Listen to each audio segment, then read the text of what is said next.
Can you crack this puzzle in 10 seconds? The question is, I am a number. Add 15 to me, then double the result, and you get 50. What number am I? Pause the video and try.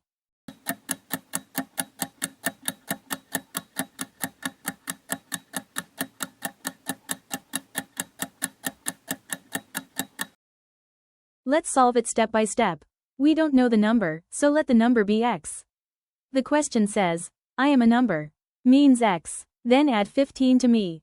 We get x plus 15, then double the result. So 2 times x plus 15 and get 50. Means is equals to 50.